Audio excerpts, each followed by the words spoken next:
नमस्कार दोस्तों, मैं हूं राज के वर्मा और आप देख रहे हैं रिपोर्टर जी। दोस्तों, काफ़ी दिनों से हमारे काफ़ी व्यूअर्स की डिमांड थी कि मुंबई रियल एस्टेट के बारे में भी मैं एक वीडियो बना।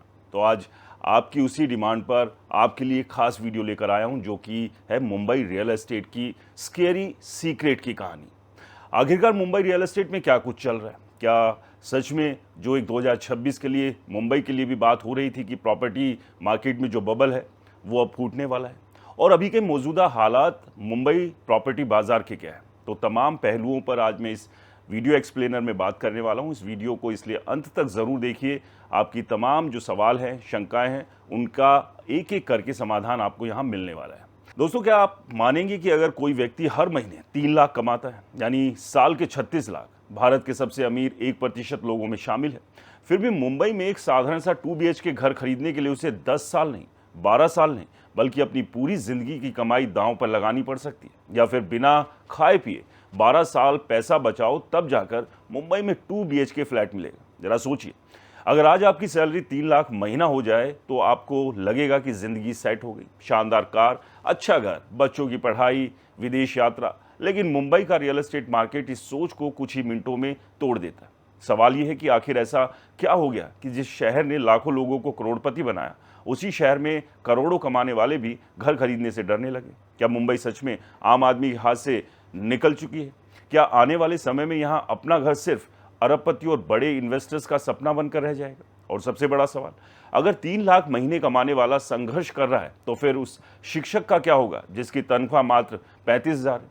उस डिलीवरी बॉय का क्या होगा जो 12-12 घंटे बारिश और धूप में बाइक चलाता है? दोस्तों, आज हम आंकड़ों, रिपोर्ट और ज़मीनी हकीकत के जरिए उस सच्चाई को समझेंगे जिसने सोशल मीडिया पर एक नई बहस छेड़ दी। हाल ही में एक बिजनेसमैन गुनीत सिंह तलवार का एक वीडियो वायरल हुआ, जिसमें उन्होंने दावा किया कि मुंबई में एक सामान्य 2 BHK फ्लैट की कीमत 2 करोड़ से 3 करोड़ के बीच पहुंच चुकी है और भारत के टॉप 1% कमाने वाले लोग भी उसे खरीदने के लिए स्ट्रगल कर रहे हैं। ये दावा सुनकर बहुत से लोगों को लगा कि शायद ये अतिशयोक्ति की जा रही है, लेकिन जब हमने विभिन्न रिपोर्टों और बाजार के आंकड़ों को देखा तो तस्वीर और भी चौंकाने वाली निकली। दोस्तों, मुंबई में आज भी कई मध्यम वर्गीय इलाकों में भी 2 BHK फ्लैट की कीमत 1 करोड़ 80 लाख से 3 करोड़ के बीच आसानी से देखने को मिल रही। कुछ इलाकों में ये आंकड़ा इससे भी कहीं ऊपर है। दिलचस्प बात यह है कि बाजार में 1 करोड़ से कम कीमत वाले घरों की हिस्सेदारी लगातार घट रही है, जबकि 2 करोड़ से 5 करोड़ वाले घरों की मांग और बिक्री बढ़ रही है।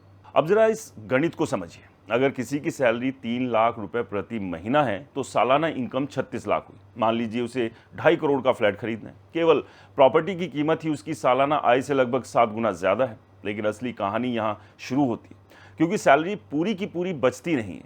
इनकम टैक्स जाएगा, किराया जाएगा, बच्चों की फीस जाएगी, मेडिकल खर्च होगा, गाड़ी का खर्च होगा, घरेलू खर्च होगा। वास्तविकता में अधिकांश परिवार अपनी इनकम का 20 से 40% ही बचा पाते हैं। ऐसे में 2.5 करोड़ का घर खरीदने के लिए होम लोन लेना अनिवार्य हो जाता है। यहीं से शुरू होती है EMI की कहानी। प्रॉपर्टी कंसल्टेंसी नाइट फ्रैंक की रिपोर्ट के अनुसार मुंबई आज भी भारत का सबसे कम अफोर्डेबल बड़ा हाउसिंग मार्केट बना हुआ है। रिपोर्ट बताती है कि मुंबई में एक औसत परिवार को घर की EMI चुकाने के लिए अपनी इनकम का लगभग 47 से 48% हिस्सा खर्च करना पड़ता है। तुलना की जाए तो अहमदाबाद में यह आंकड़ा लगभग 18%, पुणे में 22% और दिल्ली NCR में 28% के आसपास है। यानी देश के बाकी बड़े शहरों की तुलना में मुंबई में घर खरीदना कहीं ज़्यादा महंगा पड़ता है। तो ऐसे में दोस्तों, सवाल ये उठता है कि आखिरकार मुंबई इतनी महंगी क्यों हो गई? इसका पहला कारण है ज़मीन की भारी कमी। मुंबई समुंदर से घिरा हुआ शहर है, जहाँ विस्तार की भौगोलिक सीमाएं हैं। दूसरा कारण है लगातार बढ़ती आबादी और रोजगार के अवसर। हर साल हजारों लोग नौकरी और बेहतर भविष्य की तलाश में मुंबई आते हैं। तीसरा कारण है निवेशकों की मजबूत मांग। बहुत से लोग मुंबई की प्रॉपर्टी को रहने के बजाय इन्वेस्टमेंट के रूप में खरीदते हैं। चौथा कारण है पुनर्विकास यानी रीडेवलपमेंट का बूम। पुराने बिल्डिंग्स को तोड़कर नई ऊंची इमारतें बनाई जा रही है, लेकिन निर्माण लागत, प्रीमियम, मंजूरी शुल्क और दूसरे खर्च लगातार बढ़ रहे हैं। नतीजा यह है कि नए प्रोजेक्ट्स की कीमतें भी ऊंची रखी जा रही है। बाजार की एक और दिलचस्प सच्चाई ये भी है कि डेवलपर्स अब अफोर्डेबल हाउसिंग के बजाय लग्जरी और प्रीमियम प्रोजेक्ट्स पर ज़्यादा फोकस कर रहे हैं। दोस्तों, रॉयटर्स की एक सर्वे के अनुसार भारत में प्रीमियम हाउसिंग की हिस्सेदारी तेजी से बढ़ रही है, जबकि सस्ते घरों की मांग और आपूर्ति दोनों घट रही है। एक्सपर्ट्स का अनुमान है कि आने वाले सालों में भी घरों की कीमतें औसतन 5 से 7% सालाना की दर से बढ़ सकती है। इसका मतलब क्या हुआ? इसका मतलब ये हुआ कि अगर आपकी सैलरी 5% बढ़ रही है और घर की कीमत 7% बढ़ रही है, तो हर साल आपका घर खरीदने का सपना थोड़ा और दूर जा रहा है। यही कारण है कि आज कई युवा प्रोफेशनल मुंबई में घर खरीदने की बजाय किराए पर रहने को मजबूर है। और विडंबना देखिए, किराया भी लगातार बढ़ रहा है। दोस्तों, रॉयटर्स की ही एक और रिपोर्ट्स के मुताबिक कई बड़े शहरों में किराए 6 से 8% बढ़ सकते हैं। यानी जो लोग घर नहीं खरीद पा रहे, उनके लिए किराए पर रहना भी महंगा होता जा रहा है। लेकिन इस कहानी का सबसे भावुक हिस्सा अभी बाकी है। अगर टॉप 1% आय वर्ग का व्यक्ति संघर्ष कर रहा है, तो फिर उस मिडिल क्लास परिवार का क्या होगा जिसकी ज्वाइंट इनकम ही 80,000 या 1 लाख महीना है? उस स्कूल टीचर का क्या होगा जो हमारे बच्चों का भविष्य बनाता है? उस नर्स का क्या होगा जो अस्पताल में हमारी जान बचाती है? उस डिलीवरी पार्टनर का क्या होगा जो हर मौसम में हमारे दरवाजे तक सामान पहुंचाता है? क्या मुंबई में अपना घर अब उनके लिए सिर्फ एक सपना बनकर रह गया? क्या ये शहर धीरे धीरे केवल उन लोगों का शहर बनता जा रहा है जिनके पास पहले से ही बड़ी प्रॉपर्टी या भारी पूंजी है? और अगर यही रफ्तार दोस्तों जारी रही, तो आने वाले 10 सालों के बाद मुंबई का रियल एस्टेट बाजार कैसा दिखेगा? क्या मुंबई न्यूयॉर्क, लंदन, हांगकांग की तरह ऐसा शहर बन जाएगी जहां आम नौकरी पेशा व्यक्ति के लिए घर खरीदना लगभग असंभव हो? यही वो सवाल है जो मैं इस वीडियो के अगले हिस्से में बताने जा रहा हूँ, जहां हम मुंबई और न्यूयॉर्क की तुलना करेंगे और समझेंगे कि आखिर दुनिया के सबसे महंगे शहरों में भी ऐसा क्या है जो मुंबई को और अलग बनाता है। तो दोस्तों, असली झटका तब लगता है जब हम मुंबई की तुलना दुनिया के सबसे महंगे शहरों में गिने जाने वाले न्यूयॉर्क से करते हैं।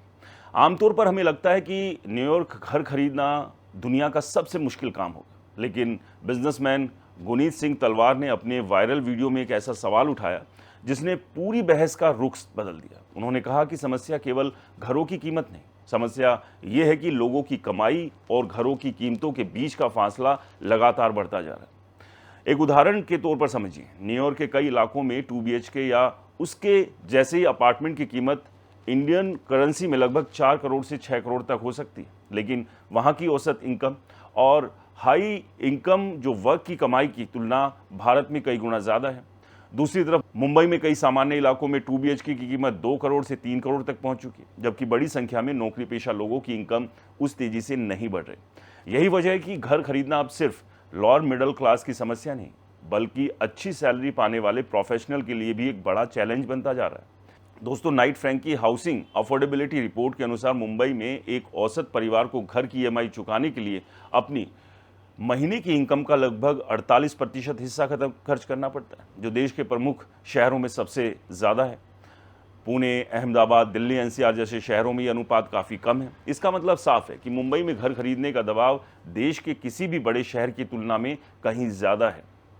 दोस्तों, यही कारण है कि मुंबई में अब आम आदमी, और ऐसा नहीं है कि अभी, इससे पहले के भी हालात कोई अच्छे नहीं थे, मुंबई में घर लेना सबसे बड़ी चुनौती हमेशा से रहा, लेकिन अभी ये चुनौती और ज़्यादा बढ़ती जा रही है।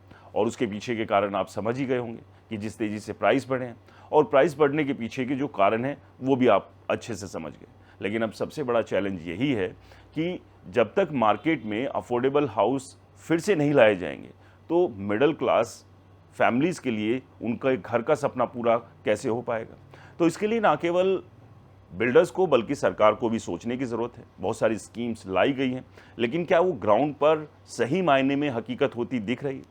अफोर्डेबल हाउसिंग को लगातार सरकार अपने स्तर पर प्रमोट ज़रूर कर रही, लेकिन अगर बड़े शहरों में आप देखेंगे, वहाँ पर प्रॉपर्टी के दाम इतने ज़्यादा बढ़ चुके हैं कि कोई भी बिल्डर उसमें अफोर्डेबल प्रोजेक्ट लाने की सोच भी नहीं सकता, क्योंकि बिल्डर को सीधे सीधे तौर पर लगता है कि अगर वो अफोर्डेबल प्रोजेक्ट लेकर आएगा तो उसमें मुनाफा ना के बराबर है। तो इसलिए लग्जरी और प्रीमियम प्रोजेक्ट्स पर तमाम बिल्डरों की जो है वो नज़र बनी हुई है, और लगातार एक के बाद एक ये प्रोजेक्ट्स आ भी रहे।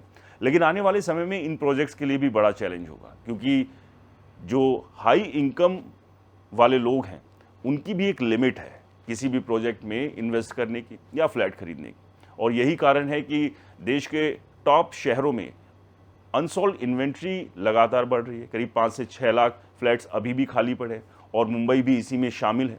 तो ये एक बड़ी सच्चाई है मुंबई रियल एस्टेट यानी प्रॉपर्टी बाजार की, कि 3 लाख रुपए महीना कमाने वाला व्यक्ति भी मुंबई जैसे शहर में एक छोटा सा प्यारा सा घर अपने परिवार के लिए नहीं खरीद पा रहे हैं।